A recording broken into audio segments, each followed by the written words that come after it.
जय हिंद साथियों, स्वागत है आपका मेरे यूट्यूब चैनल जेकेएस साहिल स्टडी में। तो आज हम पढ़ेंगे पेट से संबंधित बहुत ही महत्वपूर्ण क्वेश्चंस प्रैक्टिस करेंगे, जिसमें आपको एग्ज़ाम्स में काफ़ी हेल्प हो सकती है। इससे शायद क्वेश्चन आपको एग्ज़ाम में देखने को मिल जाए। तो चलिए शुरू करते हैं। सामान्य अध्ययन पर बहुत ही महत्वपूर्ण क्वेश्चंस हम देखेंगे इस वीडियो में। तो चलिए पहला क्वेश्चन देखते हैं। पहला क्वेश्चन क्या है दोस्तों? कब संयुक्त प्रांत का नाम बदलकर उत्तर प्रदेश रख दिया गया दोस्तों? तो ऑप्शंस क्या दिए हैं दोस्तों?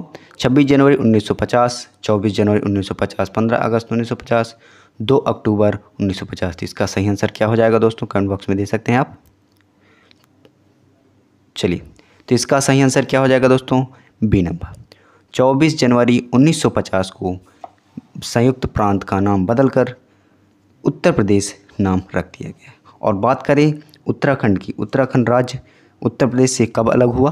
2002 में अलग हुआ। याद रखिएगा, ये भी एग्जाम्स में पूछ सकता है आपसे। चलिए नेक्स्ट क्वेश्चन की बात करते हैं दोस्तों। हाल ही में देश के पहले शुद्ध हरित हाइड्रोजन संयंत्र प्लांट का शुरुआत किया गया है दोस्तों। इसका सही आंसर क्या हो जाएगा दोस्तों? कमेंट बॉक्स में दीजिए। चलिए, तो इसका सही आंसर क्या हो जाएगा दोस्तों? B number, Assam.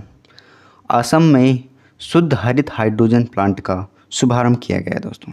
याद रखिएगा, असम में हाल ही में अभी शुद्ध हरित हाइड्रोजन संयंत्र का जो कि शुभारंभ किया गया है असम में। याद रखिएगा। चलिए नेक्स्ट क्वेश्चन की ओर दोस्तों। सूफी कवि अमीर खुसरो का जन्म उत्तर प्रदेश के किस जिले में हुआ दोस्तों? तो इसका सही आंसर क्या हो जाएगा दोस्तों? कमेंट बॉक्स में दीजिए। ऑप्शंस क्या दिए हैं दोस्तों? बुलंदशहर, अलीगढ़, एटा, फैजाबाद। तो इसका सही आंसर क्या हो जाएगा दोस्तों? तो इसका सही आंसर हो जाएगा एटा। याद रखिएगा, एटा में सूफी कवि अमीर खुसरो का जन्म हुआ था। एटा कहाँ पर है दोस्तों? उत्तर प्रदेश में। याद रखिएगा। चलिए नेक्स्ट क्वेश्चन।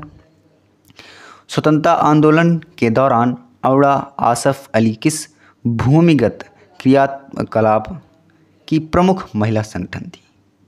तो बताइए दोस्तों, इसका सही आंसर क्या हो जाएगा? सविनय अवज्ञा आंदोलन, असहयोग आंदोलन, भारत छोड़ो आंदोलन, स्वदेशी आंदोलन। तो इसका सही आंसर क्या हो जाएगा दोस्तों?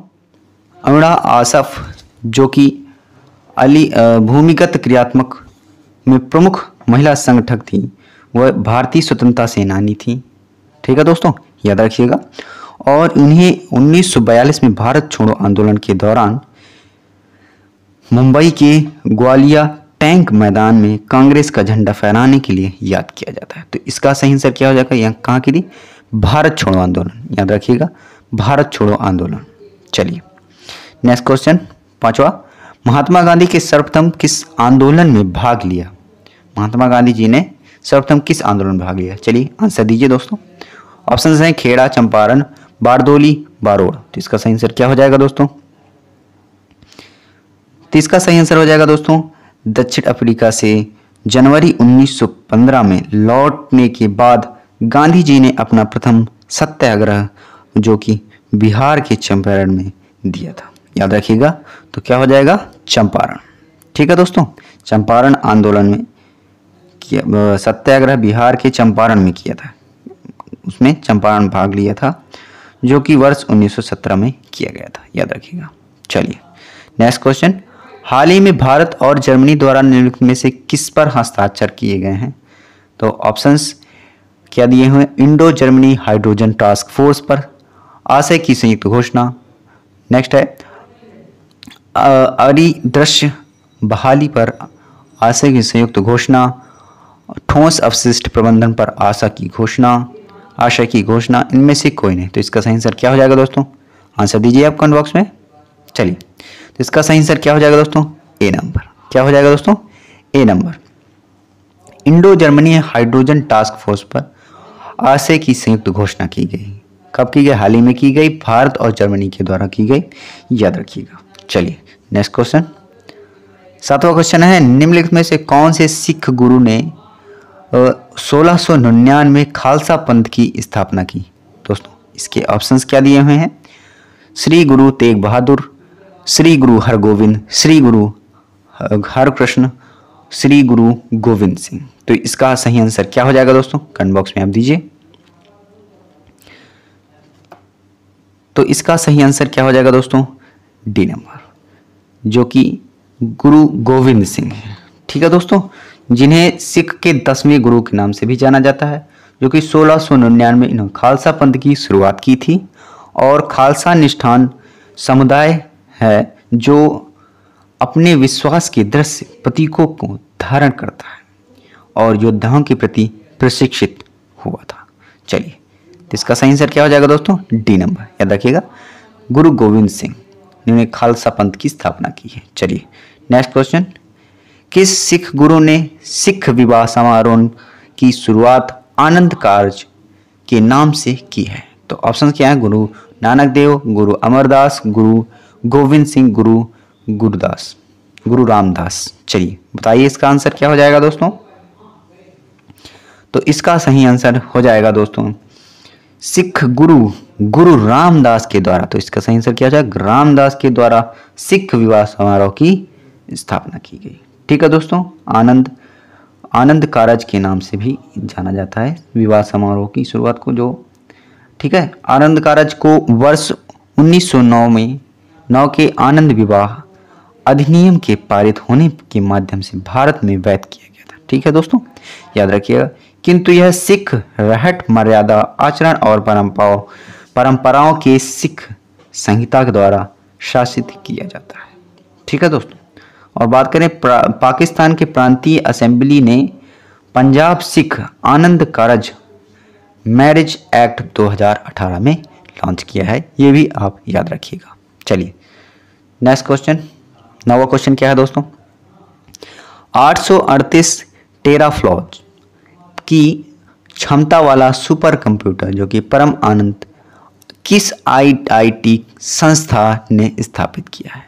तो इसका सही आंसर क्या हो जाएगा दोस्तों? IIT Bhubaneswar, IIT Gandhinagar, IIT Bhopal, IIT Kanpur. तो इसका आंसर आप दीजिए कमेंट बॉक्स में दोस्तों, क्या हो जाएगा?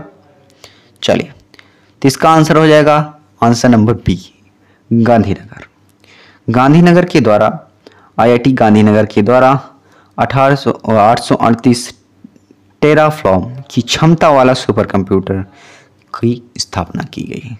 ठीक है दोस्तों, चलिए गांधीनगर कहाँ पर है? गुजरात में। चलिए याद रखिएगा। चलिए अगला क्वेश्चन क्या कहता है? निम्नलिखित कथन को सही कीजिए। तो ऑप्शन क्या है? 1775 में आपातकाल के के समय गुलजारीलाल नंदा भारत के प्रधानमंत्री थे।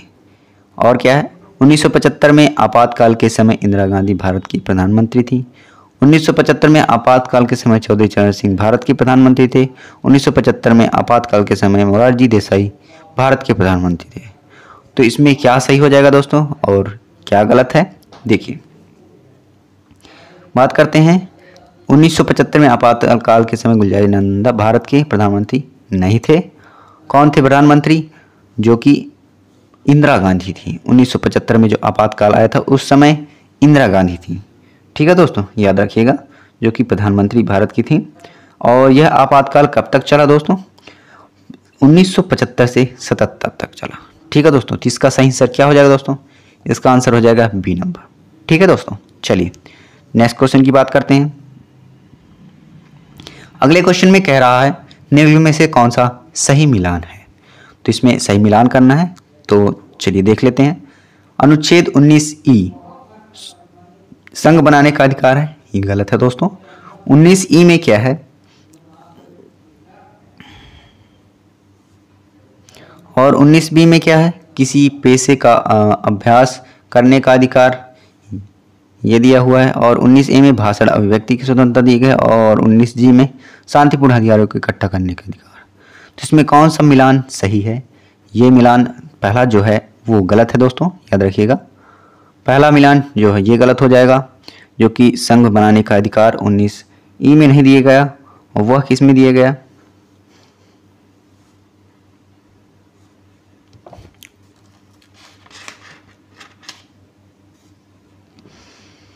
बात करते हैं 19A की बात करते थे। चलिए 19A में क्या गया? भाषण और अभिव्यक्ति की स्वतंत्रता का अधिकार, ये हमारा सही आंसर है दोस्तों। और बी की बात करें, बी में क्या दिया गया है? यहाँ पर जो दिया गया है ये गलत दिया हुआ है। और बी में क्या दिया गया? शांतिपूर्ण और अधिकारों के बिना इकट्ठा होने का अधिकार हमें 19B में दिया गया, अनुच्छेद 19B में दिया गया है। और बात करते हैं 19C की, तो 19C में भारत की सीमा में कहीं भी रहने का अधिकार हमको आज़ादी दी गई है। ठीक है दोस्तों। और डी की बात करें, जो कि उसमें क्या दिया गया है 19D में, अनुच्छेद नागरिक को कोई भी रोजगार और व्यापार करने की स्वतंत्रता दी गई है। तो इसका सही आंसर क्या हो जाएगा दोस्तों?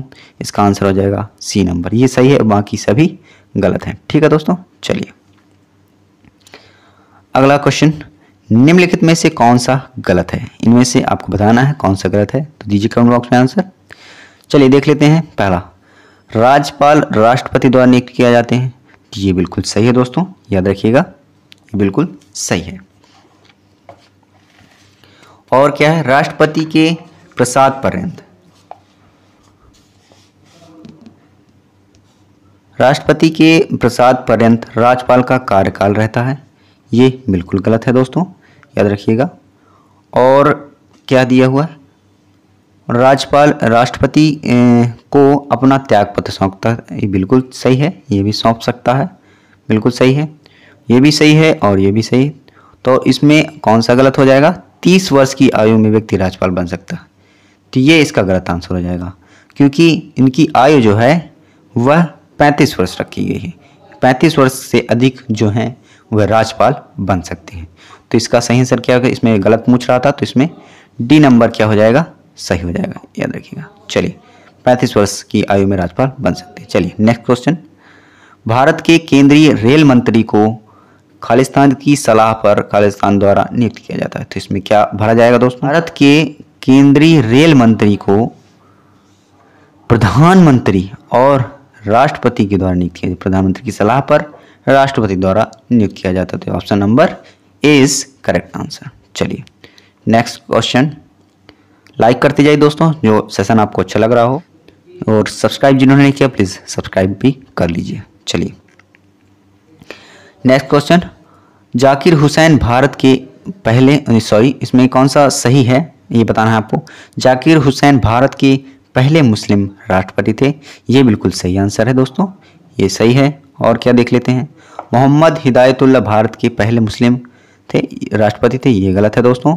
फखरुद्दीन अली अहमद भारत के पहले मुस्लिम राष्ट्रपति थे, ये भी गलत है दोस्तों। और APJ अब्दुल कलाम भारत के पहले मुस्लिम राष्ट्रपति थे, ये भी गलत है दोस्तों। ठीक है दोस्तों, तो इसका सही आंसर क्या हो जाएगा? जाकिर हुसैन भारत के पहले मुस्लिम राष्ट्रपति थे, याद रखिएगा, जो कि कब से कब बने, इनका कार्यकाल कितना था? 1967 से 1969, 1967 से 1969, याद रखिएगा। चलिए नेक्स्ट क्वेश्चन की बात करते हैं। निम्नलिखित में से कौन सी जॉर्डन की राजधानी है? तो ऑप्शंस क्या दिए हैं दोस्तों? Dhaka, Jakarta, Dublin, Amman. तो इसका सही आंसर क्या हो जाएगा दोस्तों? इसका आंसर हो जाएगा डी नंबर, अम्मान, जो कि जॉर्डन की राजधानी है। ठीक है दोस्तों, जॉर्डन की राजधानी अम्मान है। और बात करें यहाँ की मुद्रा कौन सी है, यहाँ की मुद्रा है जॉर्डियन दिनार। ठीक है दोस्तों, जॉर्डियन दिनार, याद रखिएगा।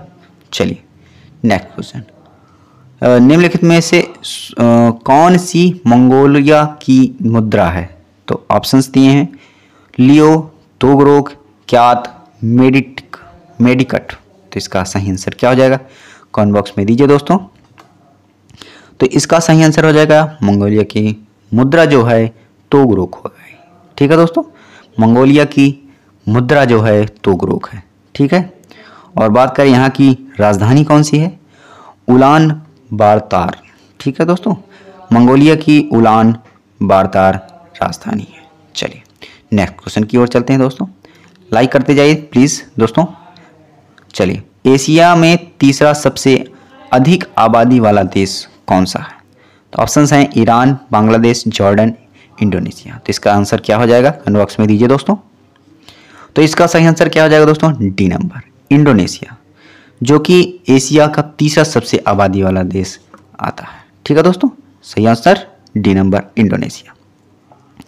और बात करते हैं पहले स्थान पर कौन है? चीन है, फिर उसके बाद भारत है, फिर उसके बाद तीसरे नंबर पर इंडोनेशिया, फिर उसके बाद तीसरे नंबर और चौथे नंबर पर पाकिस्तान, फिर पांचवें नंबर पर बांग्लादेश। चलिए दोस्तों नेक्स्ट क्वेश्चन है, निम्नलिखित दक्षिणी अमेरिका राष्ट्र में से किस में दक्षिणी अमेरिका क्षेत्र का सबसे बड़ा वन क्षेत्र है?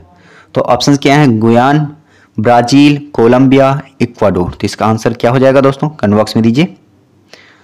इसका आंसर हो जाएगा बी नंबर, ब्राजील, जो कि दक्षिणी अमेरिका का सबसे बड़ा और अमेरिका में क्षेत्र वन क्षेत्र में सबसे बड़ा क्षेत्र है। ठीक है। और बात करें सबसे छोटा तो क्या हो जाएगा? गुयान।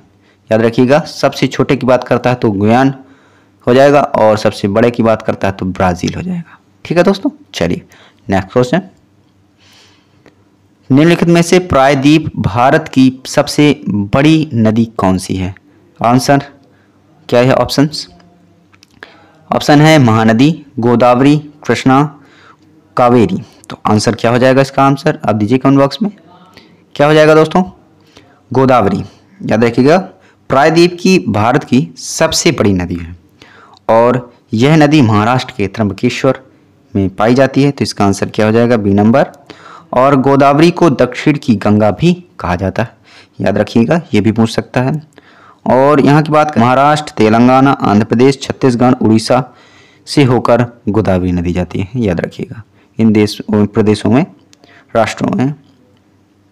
ठीक है दोस्तों। चलिए नेक्स्ट क्वेश्चन, 20वां क्वेश्चन है, संयुक्त राष्ट्र द्वारा मानवाधिकारों की सार्वभौमिक घोषणा को चिन्हित करने के लिए प्रत्येक वर्ष किस तिथि को अंतर्राष्ट्रीय मानवाधिकार मनाया जाता है? तो आंसर क्या दिए हैं? ऑप्शन 10 सितंबर, 10 अक्टूबर, 10 नवंबर, 10 दिसंबर। तो इसका आंसर क्या हो जाएगा दोस्तों? कमेंट बॉक्स में दीजिए। तो इसका सही आंसर क्या हो जाएगा दोस्तों? 10 दिसंबर। क्या याद रखिएगा, 10 दिसंबर को मानवाधिकार दिवस मनाया जाता है, अंतर्राष्ट्रीय मानवाधिकार दिवस मनाया जाता है। ठीक है दोस्तों। संयुक्त राष्ट्र द्वारा मानवाधिकार की सार्वभौमिक घोषणा को चिन्हित करने के लिए यह अंतर्राष्ट्रीय मानवाधिकार 10 दिसंबर को मनाया जाता है। ठीक है दोस्तों। चलिए नेक्स्ट क्वेश्चन, अंतर्राष्ट्रीय न्यायालय किस देश में स्थित है? ऑप्शन है नीदरलैंड, संयुक्त राज्य अमेरिका, यूनाइटेड किंगडम, जर्मनी। तो आंसर क्या हो जाएगा दोस्तों? आंसर दीजिए इसका। क्या हो जाएगा आंसर? ए नंबर इसका करेक्ट आंसर हो जाएगा, नीदरलैंड। अंतर्राष्ट्रीय न्यायालय जो कि नीदरलैंड में है, वहाँ पर स्थापित किया गया। क्यों स्थापित किया गया? अंतर्राष्ट्रीय इसकी स्थापना कब हुई? 1945 में हुई। याद रखिएगा, 1945 में होती है इसकी स्थापना। और बात करें इसकी, अंतर्राष्ट्रीय न्यायालय एकमात्र यही न्यायालय है जो देशों के बीच सामान्य विवादों को क्या करता है? हल करता है। सामान्य विवादों को हल करने का कार्य भी यही करता है। तो option A is correct answer. चलिए नेक्स्ट क्वेश्चन, पेड़ पौधों में निषेचन के बाद अंडाशय परिवर्तित हो जाता है, किस में परिवर्तित होता है? ऑप्शन दे दिए। ऑप्शन क्या दिए हमें? बीज में, पुष्करकिशन में, जायंक में, फल में। तो आंसर क्या हो जाएगा? आंसर आप कमेंट बॉक्स में दीजिए दोस्तों। तो इसका आंसर हो जाएगा पेड़ पौधों के निषेचन के बाद अंडाशय जो कि फल में परिवर्तित हो जाता है। क्या हो जाएगा? फल में परिवर्तित हो जाता है, जो कि निषेचन के बाद अंडाशय फल में परिवर्तित हो जाता है। चलिए नेक्स्ट क्वेश्चन की ओर चलते हैं दोस्तों। क्षतिग्रस्त CFL फ्लोरोसेंट ट्यूबों का निपटान सुरक्षित रूप से किया जाना चाहिए क्योंकि इनमें से वाष्प होता है जो स्वभाव में जहरीला होता है। तो ऑप्शन क्या है? Ammonium, sulphur dioxide, nitrogen dioxide और पारे की। तो क्या हो जाएगा इसमें दोस्तों? डी नंबर, पारे की, जो कि इनमें से पारा वाष्प होता है।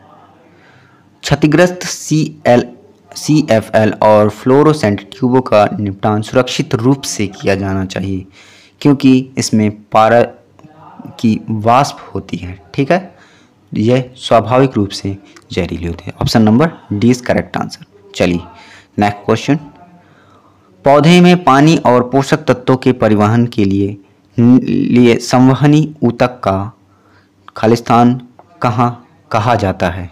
तो ऑप्शन हैं फ्लोएम, जाइलम, कोलेन काइमा और स्लेरेन काइमा। तो ऑप्शन क्या करेक्ट आंसर हो जाएगा? आज कमेंट बॉक्स में दीजिए दोस्तों। तो इसका करेक्ट आंसर हो जाएगा जाइलम। ठीक है दोस्तों, जाइलम। पौधे में पानी और पोषक तत्वों को परिवहन के लिए संवहनी ऊतक जाइलम होता है, जाइलम उसका नाम होता है। और बात करते हैं पौधे में जाइलम क्या होता है दोस्तों? एक जटिल स्थायी ऊतक होता है जो संवहन के लिए प्रमुख भूमिका अदा करने का कार्य करता है। चलिए नेक्स्ट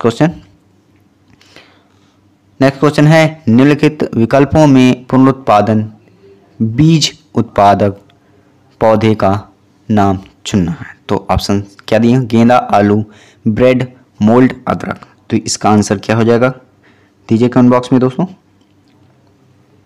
तो इसका आंसर हो जाएगा बी नंबर, ब्रेड मोल्ड।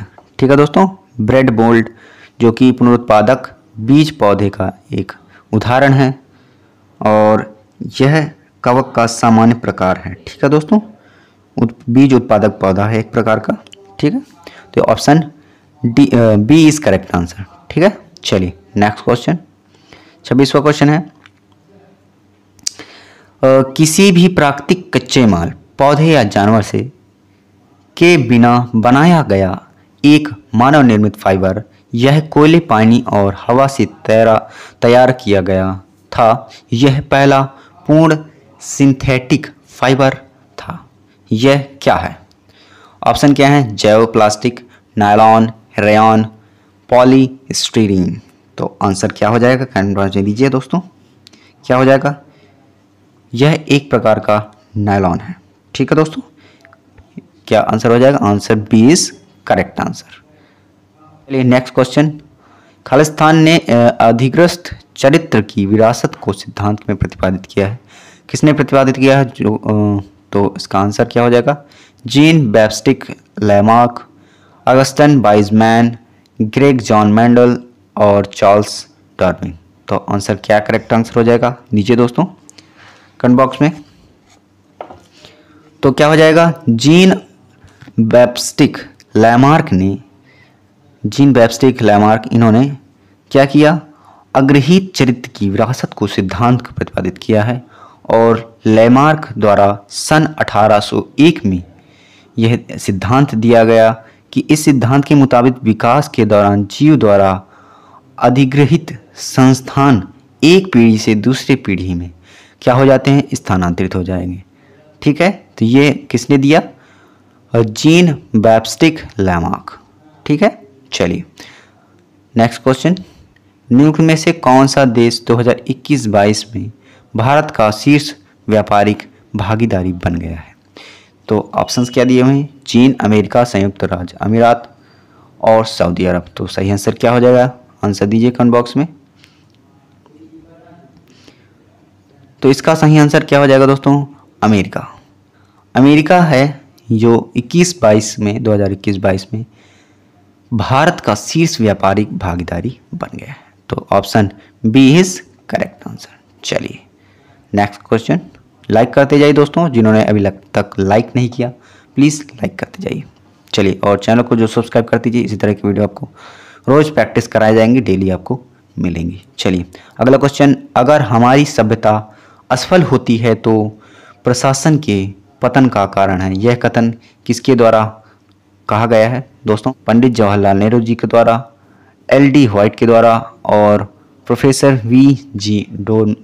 डोनरूम के द्वारा या फिर प्रोफेसर वोल्डोम के द्वारा। तो आंसर क्या हो जाएगा? ऑप्शन क्या सही हो जाएगा? यह कहा गया है प्रधानमंत्री जो थे पंडित जवाहरलाल नेहरू, पहले प्रधानमंत्री, इनके द्वारा कहा गया कि अगर हमारी सभ्यता असफल होती है तो ऐसा प्रशासन के पतन का कारण बनेगा। ठीक है, चलिए नेक्स्ट क्वेश्चन, दिल्ली में भारतीय लोक प्रशासन संस्था की स्थापना कब की गई? तो ऑप्शंस क्या है दोस्तों? 1947 में, 1950 में, 1954 में, 1974 में। तो आंसर क्या करेक्ट आंसर हो जाएगा कमेंट बॉक्स में दीजिए दोस्तों। चलिए तो इसका सही आंसर क्या हो जाएगा? Answer C is correct answer. क्या हो जाएगा आंसर दोस्तों? 1954 में जो कि लोक प्रशासन संस्था है उसकी स्थापना दिल्ली में हुई है 1954 में। चलिए नेक्स्ट क्वेश्चन, विश्व उपभोक्ता अधिकार दिवस मनाया जाता है, कब मनाया जाता है दोस्तों? ऑप्शन दिए हुए हैं 15 मार्च, 12 अप्रैल, 11 सितंबर और 14 जनवरी। तो इसका आंसर क्या हो जाएगा दोस्तों कमेंट बॉक्स में दीजिए। चलिए इसका आंसर क्या हो जाएगा? A number, A is correct answer. 15 मार्च को विश्व उपभोक्ता दिवस मनाया जाता है। क्यों मनाया जाता है? क्योंकि राष्ट्रपति जॉन एंड कैनेडी ने यह क्या दिया था, एक विचार दिया था, जो कि 15 मार्च 1962 को जॉन एडफी कैनेडी ने अमेरिका में कांग्रेस और औपचारिक रूप से संबंधित करते हुए उपभोक्ता अधिकारों के मुद्दे को मजबूती बनाने के लिए यह उठाया था, मानव उपभोक्ता अधिकार। चलिए, तो option A is correct answer. Okay दोस्तों, चलिए नेक्स्ट क्वेश्चन 32वां है, भारतीय वायुसेना के विमान की प्रथम महिला पायलट कौन थी? तो आंसर क्या है? कंचन चौधरी, किरण बेदी, हरिता देओल, संतोष यादव। तो ऑप्शंस क्या सही हो जाएंगे बताइए दोस्तों। प्रथम महिला पायलट कौन है भारतीय वायुसेना के विमान की? करेक्ट आंसर, जो कि भारतीय वायुसेना के विमान की प्रथम महिला पायलट हैं, ठीक है, हरिता देओल थी और उन्होंने पहली उड़ान 2 सितंबर 1994 को भरी, जो कि इनकी वायु कितनी थी? 22 वर्ष। कितनी थी दोस्तों? 22 वर्ष की थी, याद रखिएगा, ये भी पूछ सकता है कि 22 वर्ष की थी। चलिए नेक्स्ट क्वेश्चन की ओर चलते हैं। विकास एवं शिक्षा संचार इकाई केंद्र स्थित हैं, किसमें स्थित हैं दोस्तों? कहाँ पर स्थित हैं? ऑप्शन भोपाल में, बेंगलुरु में, हैदराबाद में, अहमदाबाद में। तो सही आंसर क्या हो जाएगा? कौन बॉक्स में दीजिए दोस्तों। हो जाएगा डी इज करेक्ट आंसर इसका हो जाएगा। तो कहाँ पर विकास और संचार इकाई केंद्र स्थित है? अहमदाबाद कहाँ पर है? गुजरात में। चलिए नेक्स्ट क्वेश्चन, वैश्विक शिक्षा निगरानी रिपोर्ट किसके द्वारा दी गई है? आंसर है आपके यूनेस्को, विश्व आर्थिक मंच, यूनिसेफ, अंतर्राष्ट्रीय श्रम संगठन। तो ऑप्शन क्या सही हो जाएगा? कमेंट बॉक्स में दीजिए दोस्तों, क्या हो जाएगा इसका सही आंसर 34 का? वैश्विक शिक्षा निगरानी रिपोर्ट का प्रशासनिक यूनेस्को द्वारा किया गया। ठीक है दोस्तों, क्या हो जाएगा? वैश्विक शिक्षा निगरानी जो कि रिपोर्ट यूनेस्को के द्वारा दी जाती है, ठीक है, याद रखिएगा। और बात करें, यह पहले रिपोर्ट वैश्विक निगरानी रिपोर्ट है जो कि सभी के लिए शिक्षा के रूप में जानी जाती है। और 2016 में वैश्विक शिक्षा निगरानी रिपोर्ट की शुरुआत हुई। 2016 में कब शुरुआत हुई दोस्तों? 2016 में, ठीक है दोस्तों, चलिए याद रखिएगा। चलिए नेक्स्ट क्वेश्चन, अमेजिंग अयोध्या पुस्तक के लेखक हैं। तो ऑप्शंस क्या हैं दोस्तों? आर.सी. भार्गव, सुधा मूर्ति, नीना राय, अरुंधति राय। तो ऑप्शन क्या करेक्ट हो जाएगा? चलिए आंसर दीजिए। तो इसका सही आंसर हो जाएगा नीना राय। अमेजिंग अयोध्या पुस्तक के लेखक हैं नीना राय। बात करते हैं, इस पुस्तक से अयोध्या के विषय में प्रामाणिक जानकारी मिल सकेगी, इसीलिए इसका क्या किया गया, इन्होंने लिखा। इस पुस्तक में लेखिका ने प्राचीन सभ्यताओं से अयोध्या से तुलना करते हेतु वर्तमान जीवन की संस्कृति को भी प्रस्तुत किया है, ये भी याद रखिएगा। तो option C is correct answer. क्या हो जाएगा? Option C is correct answer. Neena Rai amazing Ayodhya पुस्तक की लेखक है। चलिए नेक्स्ट क्वेश्चन, आयरलैंड की मुद्रा कौन सी है दोस्तों? ऑप्शन है टोमान, यूरी, कूना, मनात। तो ऑप्शन क्या सही हो जाएगा? कमेंट बॉक्स में दीजिए। तो आयरलैंड की मुद्रा क्या होती है दोस्तों? यूरी। आयरलैंड की मुद्रा क्या है? Euro. Option B is correct answer, ठीक है दोस्तों। चलिए और बात करें यहाँ की राजधानी कौन सी है? आयरलैंड की डबलिन। क्या हो जाएगी? आयरलैंड की डबलिन, याद रखिएगा, डबलिन यहाँ की राजधानी है, ठीक है। चलिए option B is correct answer. चलिए, नीति आयोग के प्रथम मुख्य कार्यकारी अधिकारी जिसे सीईओ कहते हैं वह कौन थे? चलिए आंसर क्या है? ऑप्शन क्या है? सिंधु श्री खुल्लर, अमिताभ कांत, थावर चंद गहलोत, अरविंद पनगड़िया। तो ऑप्शंस क्या हो जाएंगे इसके सही? चलिए बताइए। Option A is correct answer. क्या हो जाएंगे? Option A is correct answer, Sindhu Shri Khullar, जो कि क्या है?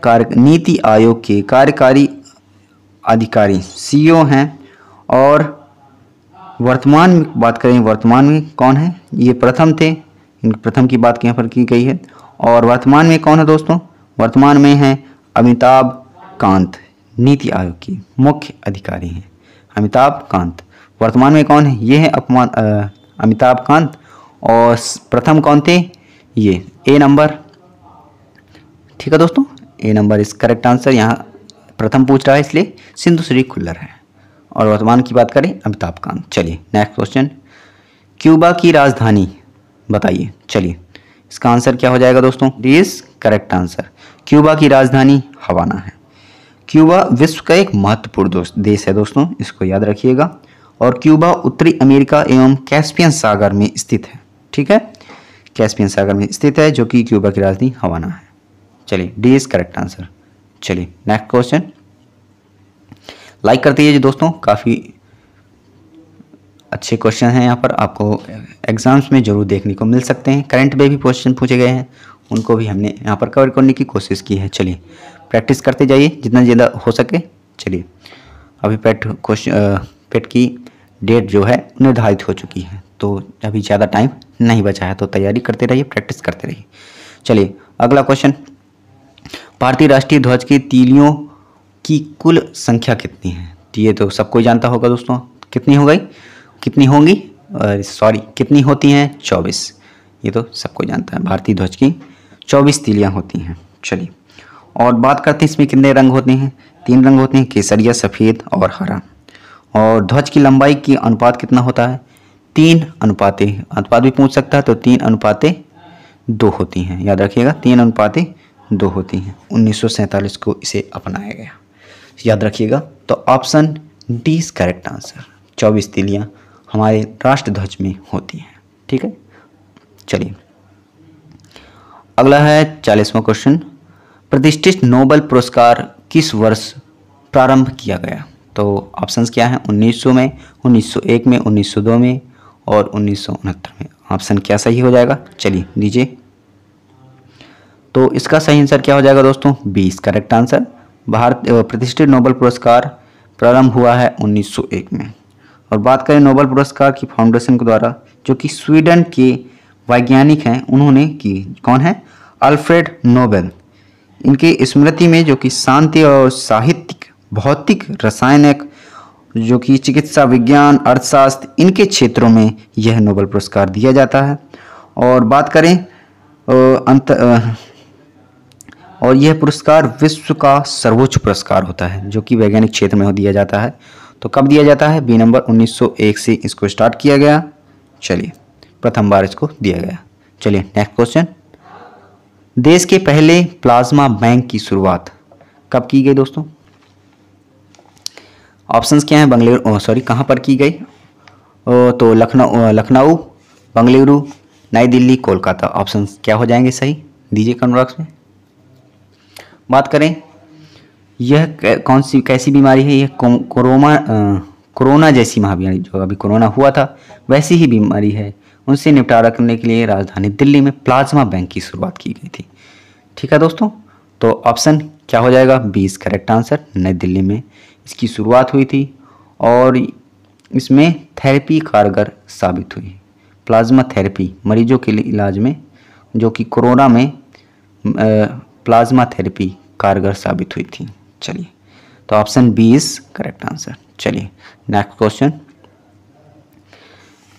है, संयुक्त राष्ट्र महासभा द्वारा विश्व प्रेस स्वतंत्रता दिवस की घोषणा किस वर्ष की गई। तो ऑप्शंस क्या दिए हैं, 1952, 1954, 1996, 1953। तो सही आंसर क्या हो जाएगा दोस्तों, तो आंसर क्या हो जाएगा बताइए, आंसर क्या हो जाएगा कमेंट बॉक्स में बताइए। विश्व प्रेस स्वतंत्रता दिवस की घोषणा 1993 में की गई।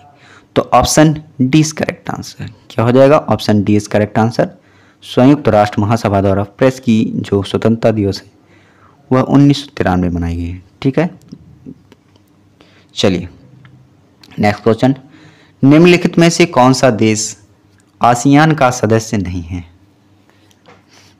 चलिए तो ऑप्शंस क्या दिए हुए हैं, वेनेजुएला, वियतनाम, कंबोडिया, फिलीपींस। तो आंसर क्या हो जाएगा दीजिए, इसका सदस्य नहीं है। आसियान की बात करते हैं। आसियान क्या होता है? आसियान की स्थापना 8 अगस्त 1967 में हुई, याद रखिएगा 8 अगस्त 1967 में हुई, 1967 में, 1967, ठीक है, याद रखिएगा 67, जो कि थाईलैंड की राजधानी बैंकॉक में इसको किया गया। आसियान का मुख्यालय जकार्ता जो कि इंडोनेशिया में है वहाँ पर हुआ। तो और बात करें इसमें आसियान की कितने देश शामिल हैं? इसमें 10 देश शामिल हैं। कौन कौन से हैं उनको भी देख लेते हैं। 10 देश कौन कौन से हैं? Philippines, Malaysia, Thailand, Cambodia, Singapore, Laos, Brunei, Vietnam, Burma. देखिए कौन कौन से शामिल हैं। फिलीपींस ये भी शामिल है, वियतनाम ये भी शामिल है, कंबोडिया ये भी शामिल है, और क्या शामिल नहीं है?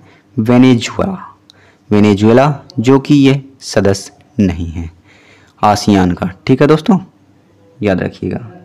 यह इसमें आर्थिक विकास और समृद्धि को बढ़ावा देने के लिए, शांति और स्थिरता का कायम रखने के लिए इसकी स्थापना की गई थी। ठीक है दोस्तों, आसियान की।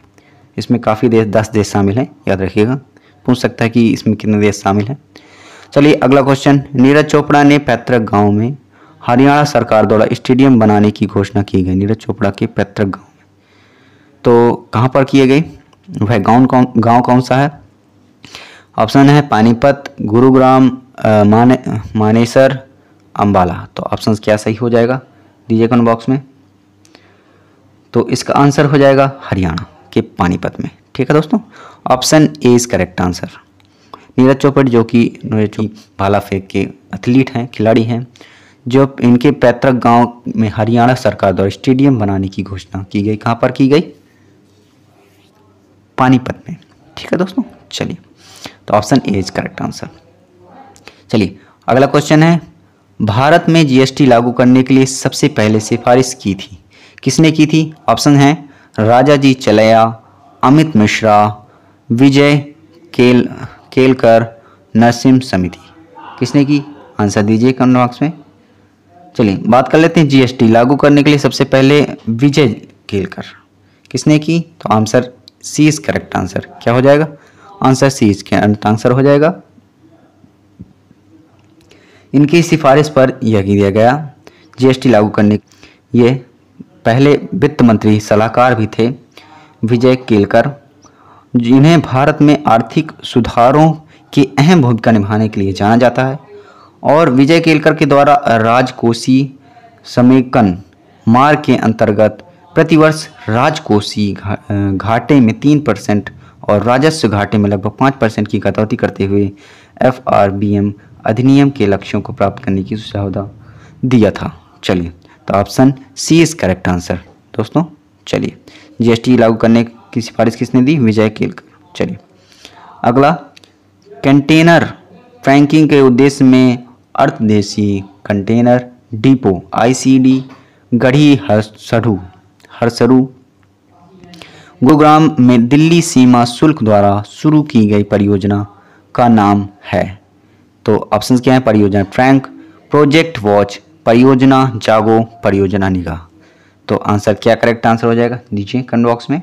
तो परियोजना निगाह जो कि कंटेनर टैंकी के उद्देश्य में अंतर्देशीय कंटेनर डिपो ICD गढ़ी हरसरू गुरुग्राम में दिल्ली सीमा शुल्क द्वारा इसे शुरू किया गया। परियोजना का नाम क्या है? परियोजना निगाह। Option D is correct answer. चलिए next question. Honorary member of the award of the British empire पुरस्कार से किसे सम्मानित किया गया? ऑप्शन क्या है? Guruswamy Krishnamurthy, Gautam Adani, Jeff Bezos, Elon Musk. तो ऑप्शन क्या सही आंसर हो जाएगा? चलिए कमेंट बॉक्स में दीजिए। Guruswamy Krishnamurthy option A is correct answer, जिसे honorary member of the award order of the British empire, इससे इनको सम्मानित किया गया। तो option A is correct answer. चलिए नेक्स्ट क्वेश्चन। पूर्व राष्ट्रपति बुजर निसानी का हाल ही में जो निधन हो गया है, उन्होंने 2012 से 17 तक राष्ट्रपति के रूप में कार्य किया है, वह किस देश के थे? तो ऑप्शंस क्या हैं? Ecuador, Brazil, Albania, Argentina. तो ऑप्शंस क्या सही हो जाएंगे? आप दीजिए इसका करेक्ट आंसर। ये हो जाएंगे अल्बानिया। बी इज करेक्ट और सी इज करेक्ट आंसर। अल्बानिया के राष्ट्रपति, इन्होंने 2012 से 17 में शासन किया, राष्ट्रपति के शासक थे, राष्ट्रपति थे। चलिए नेक्स्ट क्वेश्चन, निम्नलिखित में से किस उत्पाद को हरित स्वर्ण जो कि ग्रीन गोल्ड कहा जाता है? किसे कहा जाता है? बासमती चावल, कॉफी, बांस, आम। तो ऑप्शन क्या सही हो जाएगा दोस्तों? हरित क्रांति किसे कहा जाता है? बांस उत्पादक। क्या हो जाएगा इसका सही answer? C is correct answer. बांस उत्पादक को क्या कहा जाता है? हरित स्वर्ण या फिर ग्रीन गोल्ड भी कहा जाता है। चलिए लास्ट क्वेश्चन दोस्तों, लास्ट क्वेश्चन है, तो प्लीज़ जिन्होंने अभी तक लाइक नहीं किया प्लीज़ लाइक कर दीजिए और चैनल को सब्सक्राइब जरूर कर दीजिए, इस ऐसे वीडियो आपको मिलते रहेंगे। चलिए लास्ट क्वेश्चन देख लेते हैं।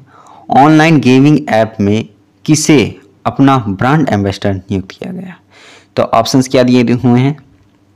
सलमान खान, वरुण धवन, टाइगर श्रॉफ, शाहरुख खान। तो ऑप्शन क्या सही हो जाएगा दोस्तों? Option D is correct answer. क्या हो जाएगा दोस्तों? Option D is correct answer, जो कि गेमिंग ऐप के इन्हें ब्रांड एम्बेसडर चुना गया है। तो ये थे दोस्तों कुछ महत्वपूर्ण सामान्य अध्ययन के क्वेश्चंस। अगले वीडियो में हम आपको इंग्लिश के या मैथ के सभी जितने क्वेश्चन बन सकते हैं पेट के लिए, खासकर उनके लिए हम वीडियो अपलोड करेंगे। तो चैनल को जरूर सब्सक्राइब कर लीजिए। मिलते हैं नेक्स्ट वीडियो पर। Thanks for watching. जय हिंद।